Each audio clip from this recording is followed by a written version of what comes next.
The internet. Most of us use it every day.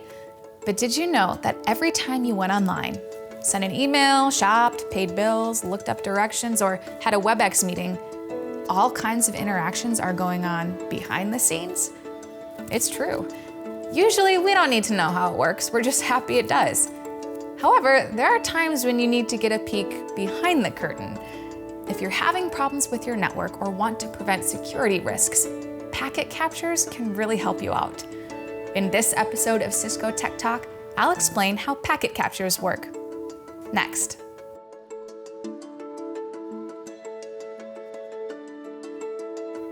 First things first, I need to explain the packets that are sent on a network. When data is sent over the internet, it doesn't get sent in one big chunk. The information is broken up into smaller pieces called packets. These packets are sent one by one over the internet, traveling with headers and other information that help the data get reassembled at the destination. I won't go into the details, but there are multiple benefits for sending data in packets. It makes for more efficient transmission, helps with load balancing, uses bandwidth more effectively, controls congestion, allows error detection and correction, and aids in compatibility between different network technologies and devices. No wonder it's the fundamental approach for data transmission over networks.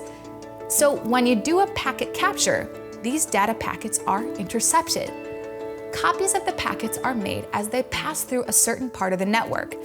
The packets are not altered in any way and still get to their destination just fine. There are many reasons to do a packet capture. You may need to figure out what's happening when things go wrong.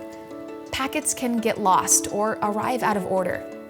By looking at a packet capture, you can see which packets were sent and received and how they're supposed to fit together. They're also used to find network congestion, packet loss, network abuse, and intrusion attempts. IT teams like to use packet monitors for important tasks like spotting suspicious content, isolating faulty systems, recognizing rogue DHCP IP addresses, and monitoring network activities. Packet captures can help you understand how different programs and websites work. You can see what kind of information is being sent and how it's structured. Although real-time traffic inspection is possible with tools like Wireshark, it's more common to store captures in a file for later examination. The most popular format for saving these files is a .pcap format, which is often compatible with a wide range of network analyzers and other applications. The .pcap-ng format, which adds extra features and capabilities to the straightforward .pcap format, has replaced it as the default file format in Wireshark. Capturing packets can be invaluable as a networking technique. Now you can make use of it when it's needed. If you'd like to see how to take a packet capture, check the video link in the description. Thanks for watching.